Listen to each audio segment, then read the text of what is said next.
Otherwise, I can just yell. All right, hi everyone. Thank you so much for being here with us tonight. I'm so excited to be here with Claire to talk about her terrific book. Like I told you before, I've underlined it and dog-eared it so much. It's just the most lucid piece of criticism on this topic. Thank you. Woo!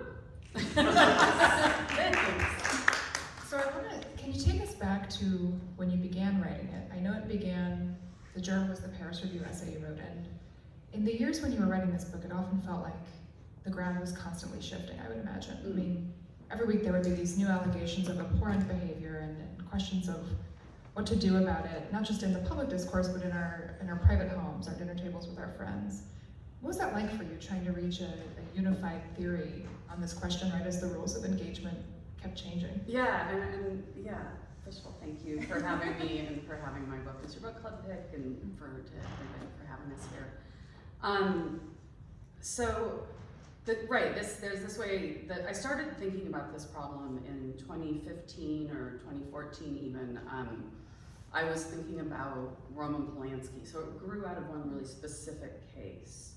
And I had been writing my previous book, Love and Trouble, which was about growing up as a sexually predated girl in the 1970s and 80s, and the book used different forms to talk about this idea. And one of the forms I used was an open letter to Roman Polanski, who, it's a memoir, but I did not know him.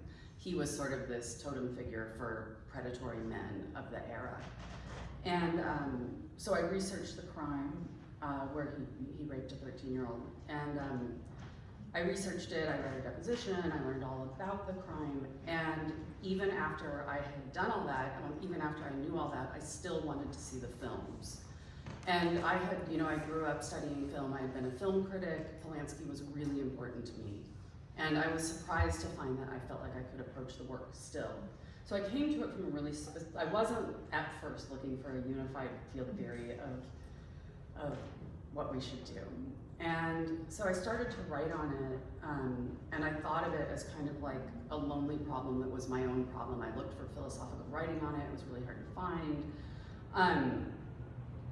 And I continued. I realized I sort of wanted to write this book that was going to be the autobiography of the audience. Not a book about those people over there, just enumerating every bad person who's come down the pike, but instead a book that talks about audience experience. And so I started writing that, and then came, obviously Me Too had existed previous to 2017, but the online explosion of Me Too came in the fall of 2017, and suddenly there was this cascading flow of, as one person called it at an event, jerks, which is both an understatement and anyway, but problematic people, or whatever you want to call it. And I think at that point I was really confronted with I won't even say a question about the book, I'll say a question about my thinking on the subject. It's like I can go in one of two ways here. I can start to try to catalog these guys and go after sort of what's happening and talk about what they've done, or I can really revert to this autobiography of the audience idea, and rather than trying to cover every terrible person, I'm going to use different biographies and different works of art to really try to find a way to get into the subjective experience of the audience member. Sometimes just one audience member, this guy. Sometimes something more general. So somebody from my writing group is here, and we actually went through a phase where I had this idea that I would do an epilogue where I just listed everybody who had undergone an accusation during the time of the writing of the book, and then it was like, I'll read the whole book. So we didn't do that. So that's kind of where I was coming from in terms of approaching the subject matter and this idea of trying to cover everyone and how many accusations happened in the course of the book. It wasn't actually the job of the book to do that. So it wasn't so bad. The term autobiography of the audience, it makes me think of something you write in the beginning of the book about how we seek an authority figure to make a ruling on this problem, and that you yourself were looking to the literature trying to find someone who could decide what to do about these people. And you are an audience member as you write this book, but you're also an authority in a way. You're writing a book, you're a critic, you're arriving somewhere. How did that duality kind of live inside you, writing this, being an audience member and an authority figure? Well, I mean, I don't want to be that guy, but like, I think that that's part of all critical writing is, you know, as a critic, you have to come to the work and experience it from a position where you're going to hand down an opinion. And I mean, down implies that you're up, right?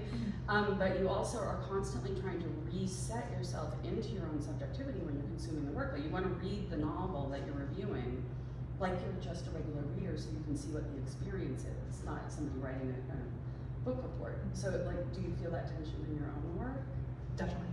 Yeah, so how do you, I mean, what's the resolution? Like, do you revert more to your, like, how does that feel when you're like in love with something where you're having a strong emotional reaction? You know, is that something that is exciting or make you a little nervous, or, you know? You're right, I mean, you can't take off the glasses of having the job you have, and you know, I hate that sometimes my brain goes to, I love this book, what could I do about it? What story could I tell about it? Right. You can't turn it on. Right. Well, and that's interesting too, because it actually speaks to one of the issues that kind of underlies this book, which is the relationship between public and private. Right? Like, so we now are in consuming work, and when we're consuming work, so often we're feeling that we ought to do some kind of performative engagement with it, even if we're not critics, right? So it's a very different relationship to work than just the way art maybe worked when I was a kid. I'm 56, so I've lived into this experience. This reminds me of what you write about fandom and how it becomes so tied with our identity that if you love something, you have to perform that love of it and be the biggest fan. Yeah, I think I think that the idea of fandom has changed so much in my life. Like, when I was a kid, you could be a fan of something, and there were collective fans experience, like all the girls crying at the Beatles, right? That's a collective fan experience. They really existed. But the difference now is that we're having these collective experiences across the globe. You know, it's a worldwide experience of collectivity sometimes.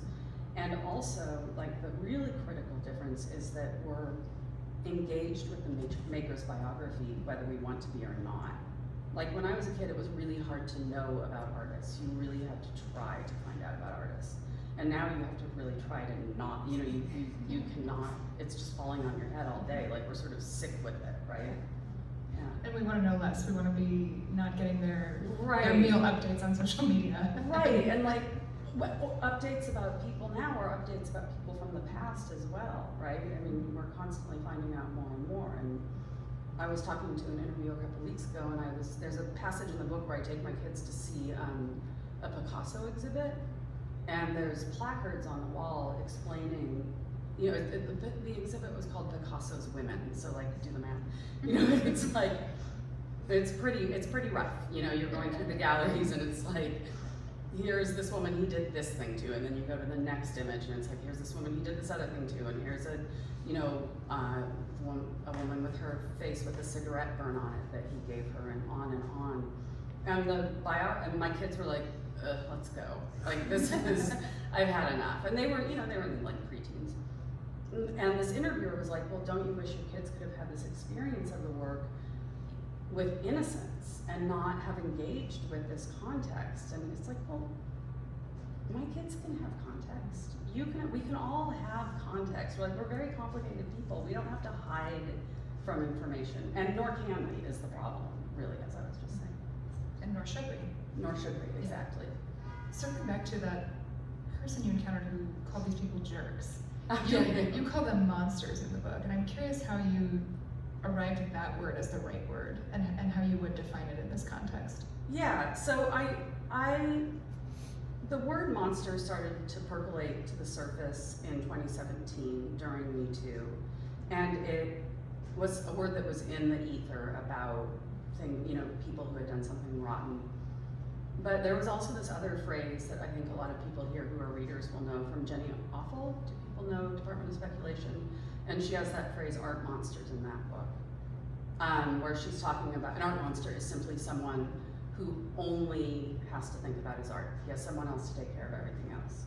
So, because I myself am an artist, though that seems scary to say, I wanted to have that kind of magnification of the word in the book as well. So the word monster kind of had both of those meanings in my mind. But as I wrote, I came to think about like, my idea of what happens with the artist has to do with this idea that there's something in the person's biography that disrupts our experience of the work, right? So like knowing what you know about Picasso, it complicates and disrupts the work. You can't sort of, and you know, more obvious examples like Woody Allen. And so I think I wanted a different word because that idea of complication and disruption of the work, kind of containing that in the word monsters seemed too simple to me, or the word itself seemed too simple to me. So I sort of stumbled on this word, the stain, which is this, when the work has had something sort of befall it that changes it, right? You mentioned there's the chapter, the litany of accusations that didn't make it into the book, but are there any monsters that maybe you tried to do a chapter about them? Any monsters who hit the cutting room floor? So many. So it was a really long chapter that was about rock and roll. So one of the ideas I get into the book is the idea of the genius, and I talk about this kind of 20th century contemporary idea of the genius that is about freedom and license. You know, that this is the person who has, he has impulses, he has the artistic impulse, and he is responsive to that impulse. And all that is good in what he makes comes from his impulse. And if some of his impulses are good, shouldn't all his impulses be good?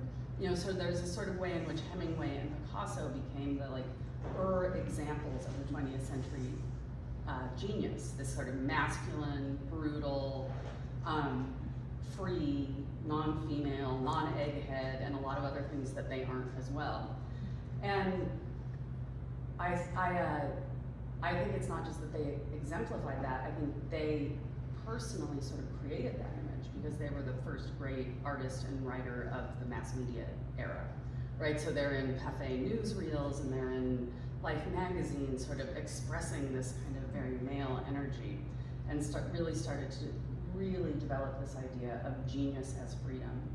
So I started to think about the men of rock as the two true children of Picasso and Hemingway.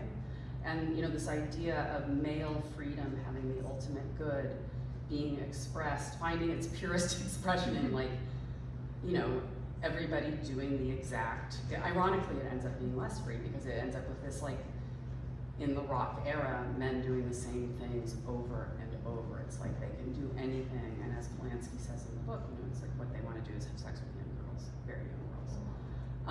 And there's a certain kind of violence that comes back over and over. So there was a very, very long chapter about that.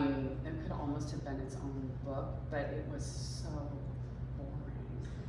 It was like, it was repetitive. I mean, it was really interesting. And there was maybe there's something that could be really interesting to do with the repetition, but the ideas, you know, it just was like, okay, then this guy, here's another guy who, you know, became the legal guardian of a girl who's 15 so that he can take her on tour or whatever. It's like, you know, when that happens more than once, it's like, it starts like, not something you want to just retread over and over. And there's not, because each chapter is organized around a different monster, and they're not chosen to be comprehensive. Instead, they're chosen to allow me to use the dynamic between their biography and their work to reflect on some aspect of the audience experience. So there wasn't really anything interesting I was saying about that. I'll take your word for it, but I think there could be a director's cut of the book with this chapter. Oh, thank you.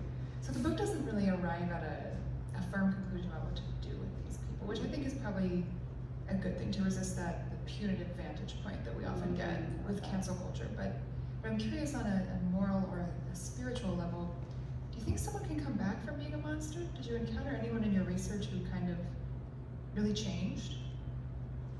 That's such a good question. I think that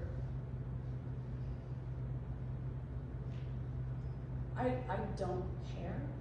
You know, I don't care what they do. It's more, I guess, only insofar as their apology or whatever it is that they're bringing to it, if it feels sufficient enough to change my experience of the work. You know, it's like redounding to the audience again. And I think that's been, you know, it's interesting because in fact, you know that Mark Twain quote, like, rumors of my death are greatly exaggerated. Like, instances of actual cancellation are greatly exaggerated. So true. So, you know, cancellation itself is actually, it's such as it is, like, I don't even like that word, and I'm gonna stop using it right this minute, but it's pretty rare, and, or it's pretty, you know, there's very few cases of people actually being canceled. Often people go on to do something else. And just as rare are instances of apologies. Yeah. You know, both things are hard to find. I had a really interesting, like, different angle on what you're asking about. I was at University of Chicago, or Art Institute of Chicago on Thursday talking to a bunch of undergraduate students who are not humanities students. They're artists. They're artists with a studio practice, and they're people who are really serious about this, really young, and really wanting to make a lifelong practice of their work. And first of all, they brought this incredible sincerity to the question, which I really appreciated.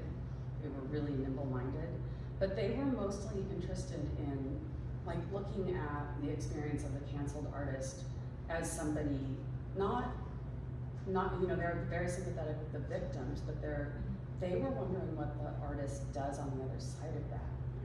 And they were interested if that person was still an artist, which I thought was really interesting. No one's ever brought that up with me before. And I think that group in particular was asking that question because they're trying to figure out if they're artists. They're trying to step into that entitlement of saying, I am this thing, and make work. So they were really fascinated by the fact that R. Kelly had continued making music in prison, which I didn't know, but apparently is a thing that's happening. And obviously they, you know, despise what he's done, but they were also really interested in the durability of his self-concept as an artist, which I thought was interesting, and doesn't answer your question. No, it's fascinating. Right? It really is. Wow. Yeah. I guess there's someone in the book you mentioned, Raymond Carver, who does make a big moral account. Yes, make that's a big true. change. Yeah. He has a glorious second act, like a famously glorious second act. So, and the book does sort of draw inspiration from that, but then of course, because the book never, you know, can just do one thing, it's sort of like, or do we, you know? So, yeah. When we talk about these art monsters, to borrow Jenny Alpha's wonderful phrase, we don't often think of women, even if there are men out there who, you know, look at this issue and they love to point and go, but women do bad things too. Right. So it was interesting, I thought, to read your analysis of women like Doris Lessing and Joni Mitchell. Why was it important to you to include women in this book? Yeah, I mean, it is interesting, that problem of sort of and I was often asked this as I was writing the book, well, what about women? Are there going to be sort of people like catching me out? Like, are there going to be women in your book? And, you know, getting a text from my brother that says, what do we do about the art of monstrous women? And it's like, well, the fact that you don't understand power dynamics between two groups is not necessarily my problem to explain it to you. Like, there's a racial dynamic to that. Anyway, so, sidebar. So I did really want to talk about women in the context of the book, and that approach to the approach to the women in the book came through the personal. So the front half of the book is dealing with this problem of what do we do with the art of these monstrous men, looking at the audience experience in the context of what they've done, kind of taking a survey and talking about different ways that we go through that experience and different problems that arise from it, and then kind of I make a turn partway through and say, well, am I a monster? And part of that comes from having been a memoirist, right? You know, just that constant drive toward, you know, self-interrogation and not quite trusting oneself, and like maybe a little self-hatred, and like that just compulsion, you know, like the pointing hand has the thumb pointing back at you. So I start to explore this idea of what it is to make work as a woman, to finish work as a woman, to focus on your work as a woman, when you're also supposed to be the nurturer. And there's a way in which, you know, I'm not saying that a woman artist who's going to work is like the same thing as someone who's sexually harassing someone, obviously, but it bears just stating, right? But what I'm getting at is that there is a way in which the failure to nurture can be perceived as the kind of signal female crime. And to me, it's the thing that kind of came up as I thought about this more and more. There's this sort of perception that you're not doing the work of care makes you, that's sort of what's not okay for women. And it's certainly something that I had internalized, right? So looking at what makes me, and I've done plenty of other rotten things, but like this feeling of shutting the door against my children or choosing my art, doing, as I say, all the small selfishnesses you need to do to finish a book, right? Sometimes that feels monstrous. And so I was curious about that feeling. So I sort of established that question, and then I look at Doris Lessing, who moved from then Rhodesia to London, leaving behind 2 of her children, but taking 1, which is just and Joni Mitchell, who gave a child up for adoption right at the time that her career was taking off. So she could sort of become what she became, which was like the female genius of the singer-songwriter era. So I look at them as both examples of what it is to be an abandoning mother, to use the phrase I use, to look at how the world responds to an abandoning mother, and then in a kind of weird way to look at them as parables of ruthlessness that I can take on board because I'm in a world where that kind of female agency, you don't see very many examples of it. So looking at these really extreme examples and thinking, well, what can I, the artist, get out of this story to help me do what I need to do? I love how you interrogate the different standards of monstrousness for men and women. Oh, yeah. And it makes me think of how you write about geniuses in the chapter about geniuses, and how having the money and the time, the luxury of closing the door and leaving the pram in the hallway. Right. That sense of luck is a political idea. Yeah, well, that's a Doris Lessing thing, right? Yeah, this kind of luck is but she also says that it's political luck to not care. Like, she says if you are in a dynamic, like a patriarchal dynamic in your nuclear family, that never happens. But if you're in one of those dynamics, and you care, that's bad luck. But if you can get yourself into a place where you're just like, I don't care, she doesn't say fuck it, but that's what she means, that's good luck. That's good political luck to not get locked into that trap. Which is pretty, she's a pretty tough lady. Yeah. She is a tough lady, and the other question this makes me think of is, well, she went on to win the Nobel Prize, so one could say it was worth it. But was it worth it for these women if it did not amount to fame, fortune, literary prestige, Yeah. A terrible question that people have to square. Yeah, and I bring that up in the chapter on the subject. I bring up Martha Gellhorn. Do people know who she is? Yes, lots of nods. So she talks about Hemingway, and she says, a person would have to be a very great artist indeed to make up for all the crimes he's done. It's like, you would know, Martha. But I think that is something that really informs the chapter about Joni Mitchell and Doris Lessing, because they did become great. And so there's this idea, and I think other biographers have talked about this retroactive justification for the cutting off of the nurturing self, which I think it's interesting. I did an interview with Leslie Jameson for this book, and we were talking about this feeling that this really hard to talk about feeling that nothing you ever do is enough to make up for not having spent that time with your children. So my child's smiling at me. So you have to you're sort of always chasing the great work that will retroactively justify your own decisions. But I think that kind of, I've always said that all work comes out of a desire for vindication. Like, I think there's all kinds of poisoned wells we make work out of. But I think also with longevity and continuing to make work, I think a lot of artists, even if it's not regret, but like it doesn't have kids in the dynamic, are like, okay, I have to keep making something great because of the sunk cost fallacy, right? And you're like, I keep going, maybe the next thing.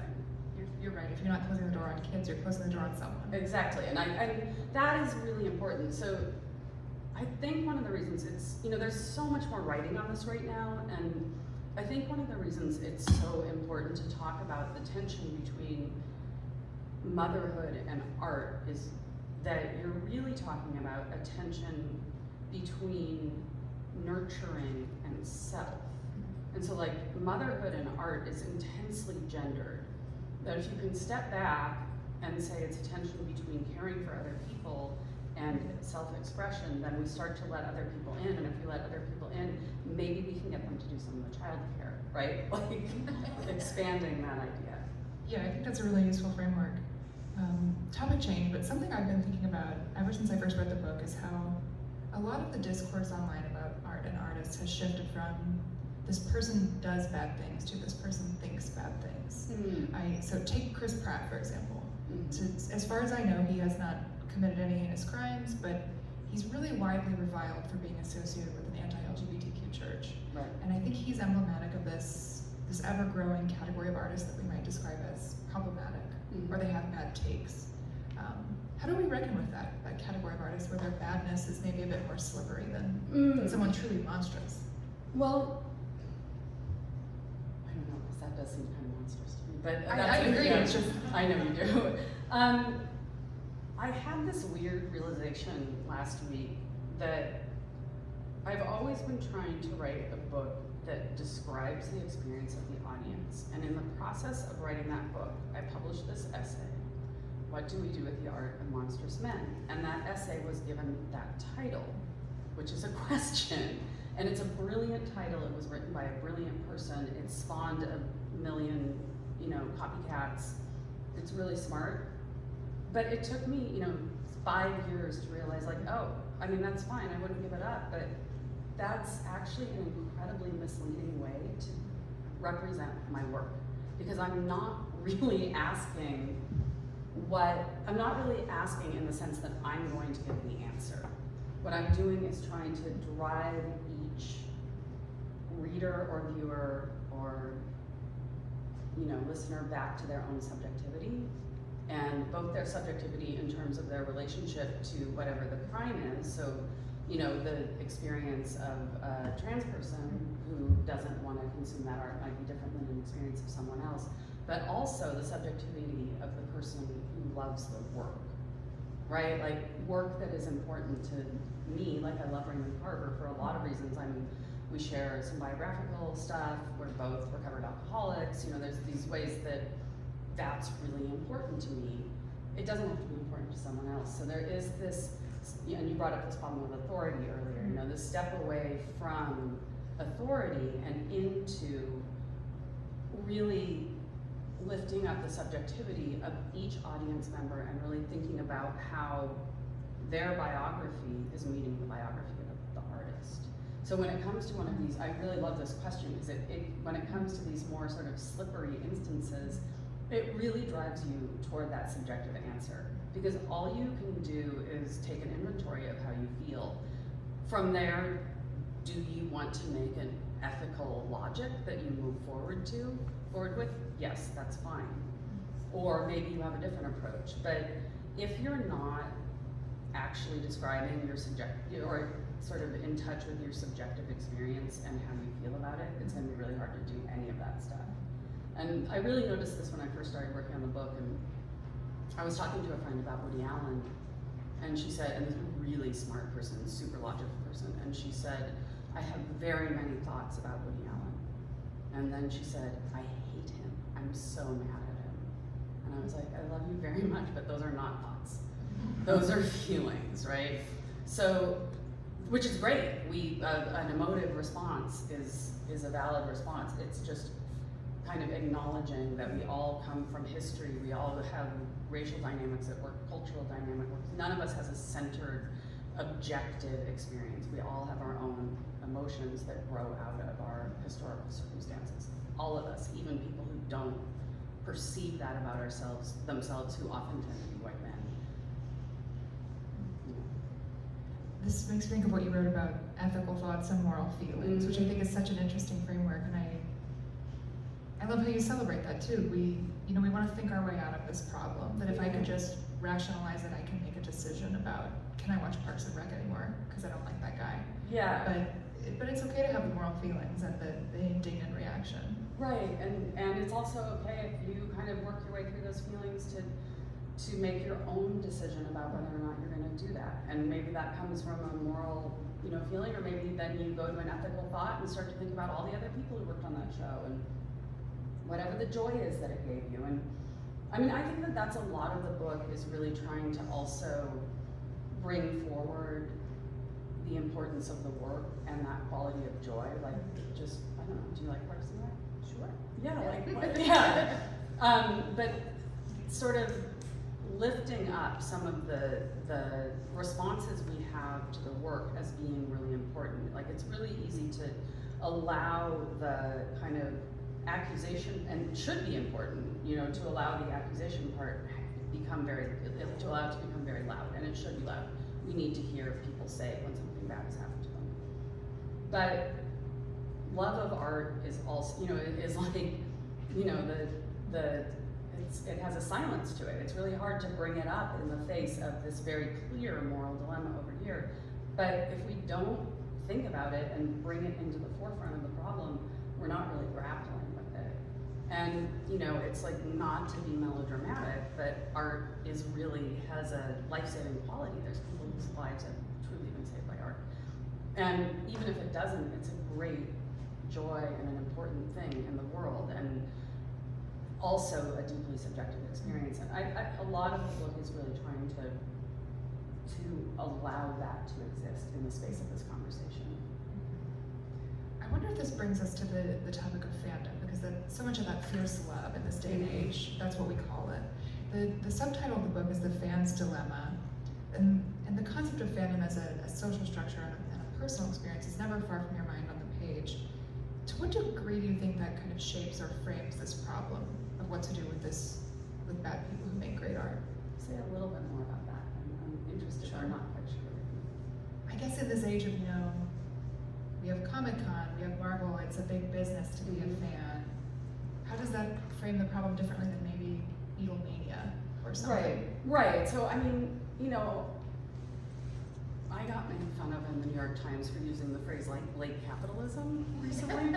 But, and maybe that is like stop it, I'm laughing at me. But that we are in an era of accelerated consumption, and the way, one of the great economic drivers of our time is what is too facilely called the attention economy.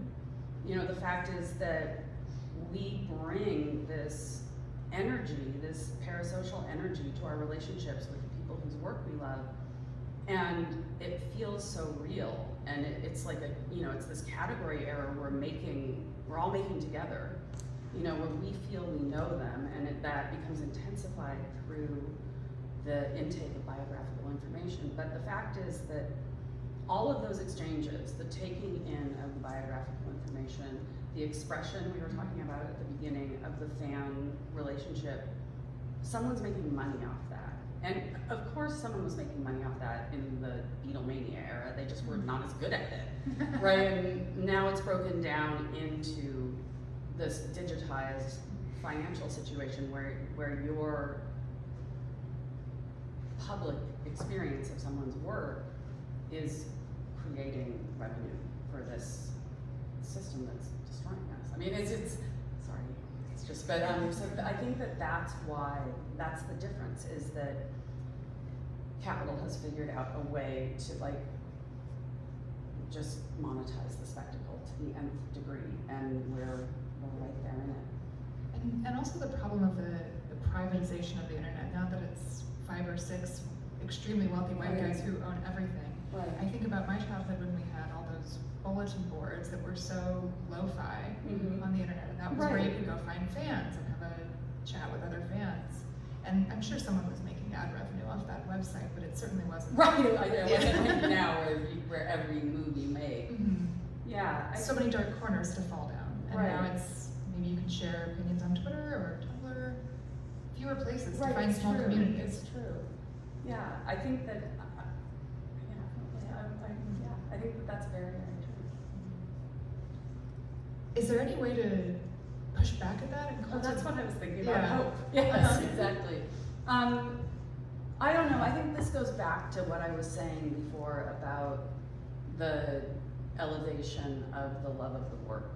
I think that there's a way in which if we can step outside the transactional nature of online relationships and actually go look at work or read work in a way that isn't defined by the way you're interacting with it online.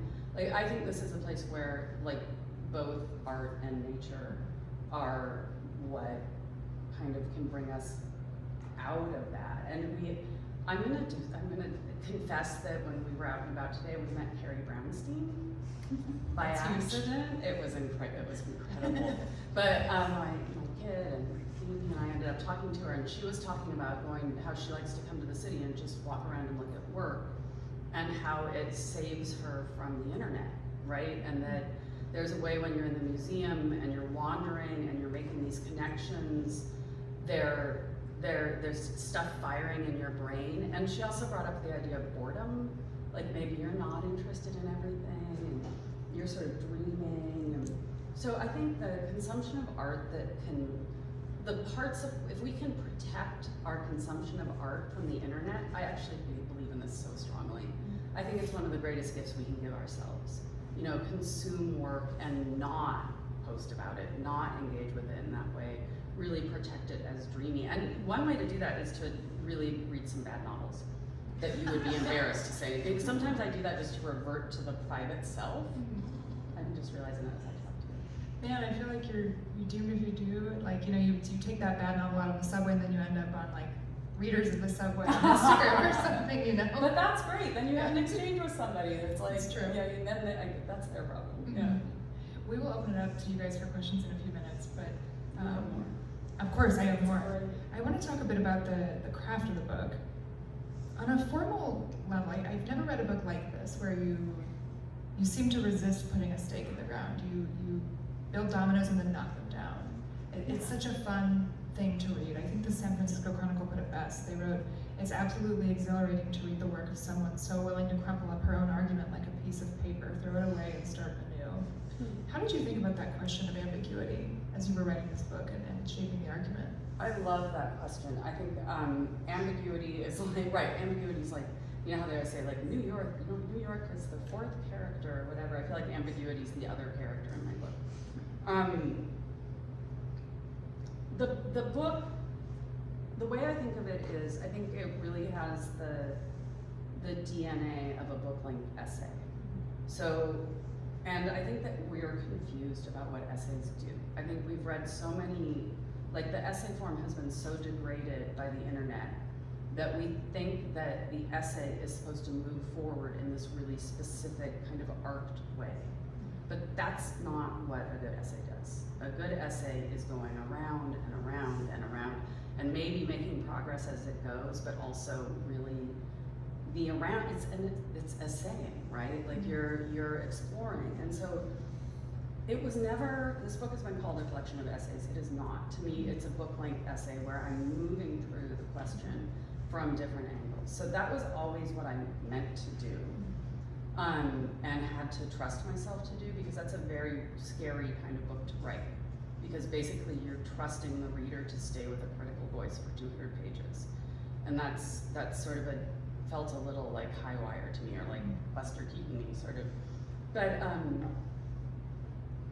the ambiguity itself became really difficult about like 2 years into the project. I was thinking about it, and I was thinking about, you know, I'd already had the experience of having the essay published and having really strong reactions to it, positive and negative. And I thought, am I wobbling? Am I Buster Keaton-ing because I'm afraid of the internet? Am I just afraid to step into black and white because there's somebody I don't want to offend? And it was probably the most important moment in the writing of the book.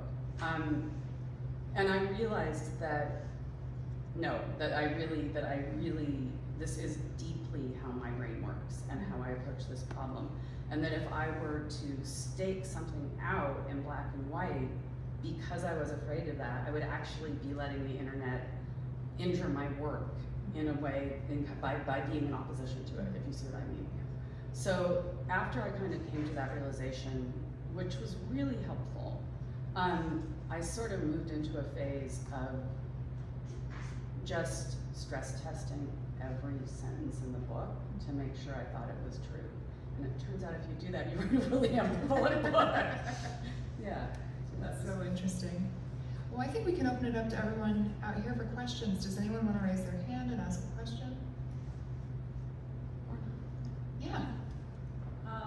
This is a book that's like about individuals and about like individual fans. Do you have thoughts about what that means for, you know, if we go up to like a more meta level, like if we talk about monstrous culture and we talk about how like so much of the way that we experience culture or specific artists is as a collective, like as a museum deciding what to put on as a show, or like as a school deciding curriculum.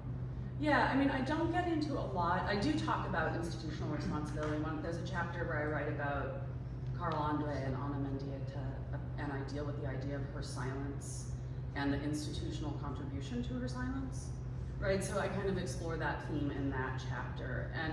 But because the book is really meant to be descriptive of the audience experience rather than prescriptive of what we ought to do, I don't get into a lot of like, well, society ought to go. But it does kind of wend its way toward a conclusion that has to do with a decrying of the idea that we should turn always to individual solutions.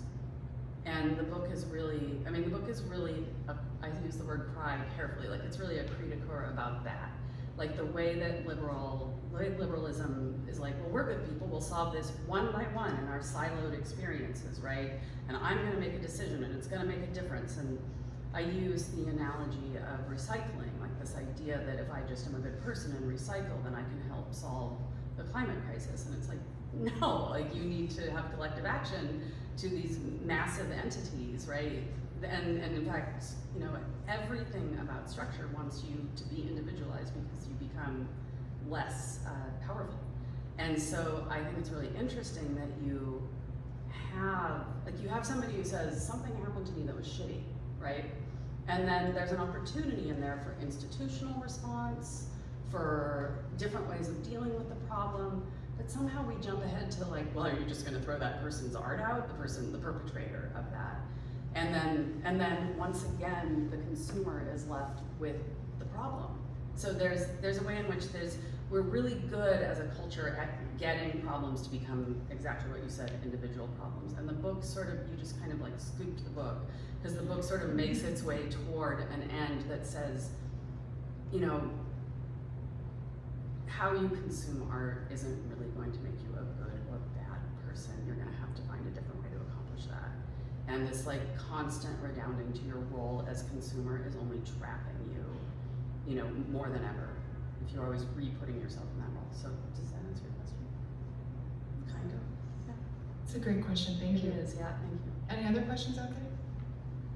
Yeah. I can't stop thinking about the, how you spoke about it here, that Hemingway and Picasso were geniuses because of the tools of the times, right? Either that they were out there being photographed or recorded, or they were writing about themselves as geniuses. And you even bring in, you know, Kanye, and obviously how much he's spoken about himself as a genius. Mm-hmm. Our tools have shifted where everybody now can be their own photographer and writer and publisher, and we all have our own sort of like mouthpieces or megaphones. Have you noticed in any of this that there is, I don't want to say that narcissism was underlying those three men specifically. It's an okay thing to say. But like, was that something that like they just became these greats because they had the gumption or the grit or the ability or the desire to say it and to put themselves out there? And do you see that as potentially more so now a problem now that everyone can do that? Meaning that now that everyone can do it, that more people will be in a narcissistic loop where they're making work because they have this sense of that they should be making work, and then that in turn will cause them to be monstrous. Yeah. That's an interesting question. I think that that leaves out the material reality of the great power that went with the cultural institutions that were sort of bestowing these people with their importance. So part of it is once you're in that position, you have so much access, right? And so now if you have all these people making work in all these different ways, they can definitely be narcissists, and I'm sure many of them are assholes, but they're not accessing the material benefits that, a rock star or a Picasso or whatever, and a material structure that is interested in them continuing to perpetuate music, right? Which we see, and with, Michael Jackson and also with Kanye is so clearly part of what was going on, was that you gotta keep that thing up and running, even though this person is really in trouble. Yeah, Amy. You've done a bunch of interviews, and I'm curious, we kind of talk about this, but what is something you feel people keep asking you or keep bringing to interviews with you? What do you think seems to be preoccupying people the most with this book? Well, people want to know if they can listen to Kanye. That's a big one.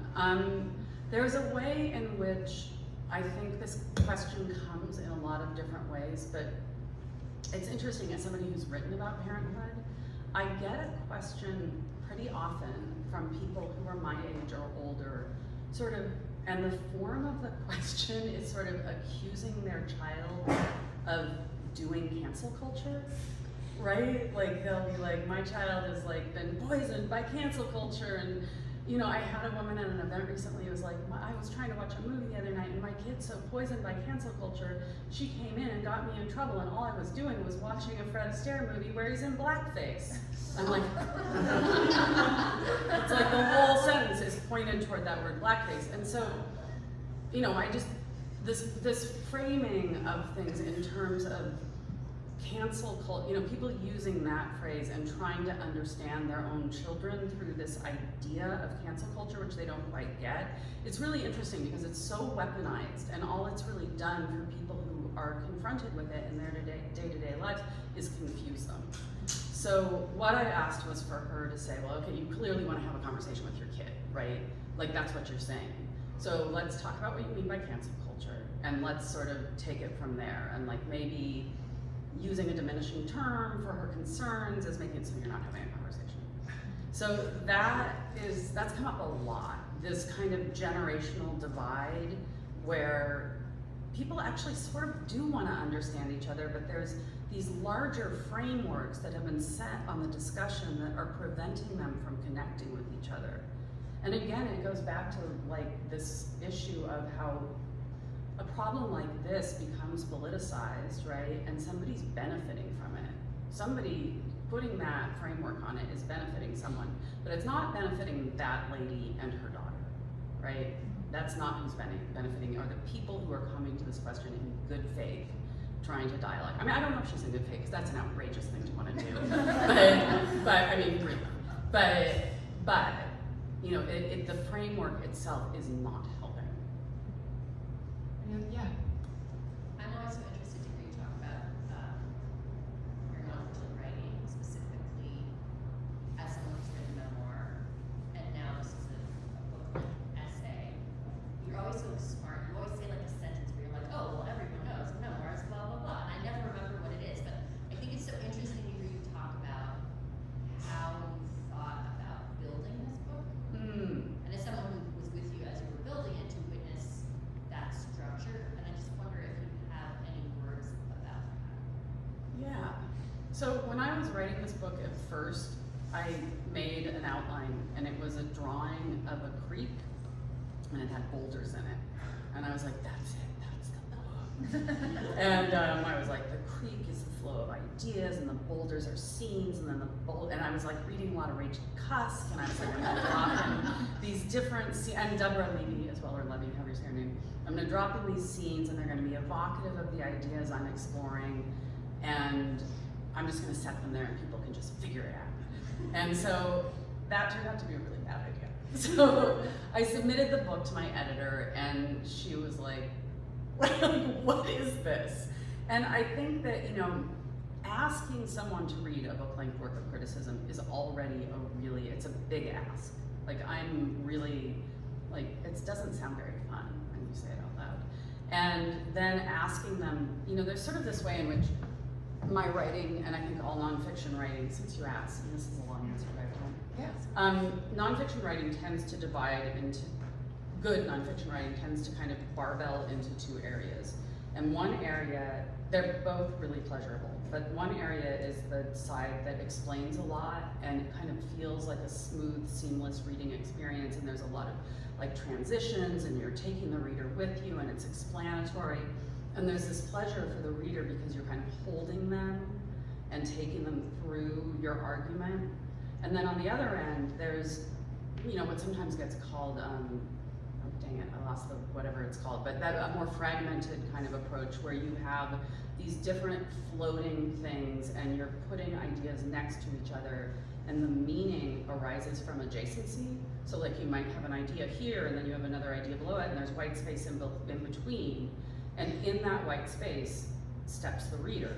And then the reader gets to be in that experience and make meaning with you. And so one is really like holding the reader and doing a lot of work for them, and that's one kind of pleasure. And another is like giving the reader these almost like pieces of the essay and letting them assemble it.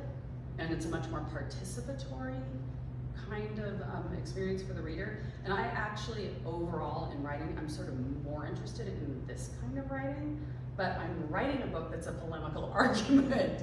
So I think that I sort of letting go of my aesthetic idea of how I wanted to do it, because as is so often the case, I know there's many writers in this room, you know, you have to write the book that wants to be written. And this book needed to be a pretty structured, you know, have this feeling of being essays, moving through different subject matter. I do a lot of hand-holding and explaining, and I had to sort of let go of the dream of the fragmented book with this.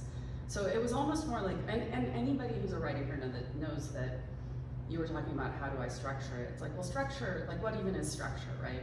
But structure for me, the way I think of it is just like it's doors you're shutting as you go, right? It's just, I'm not gonna do this, I'm not gonna do this. And for me, it was shutting the door on the fragmented dream. That's the next book, maybe. Yeah, absolutely, yeah, no, oh my God, the next book. Any other questions? We have time for one more, I think. What's the next book? It'll be about bears. You know, I'm really into the bears in the zoo, yeah. Well, thank you so much, everybody, and thank you, Claire.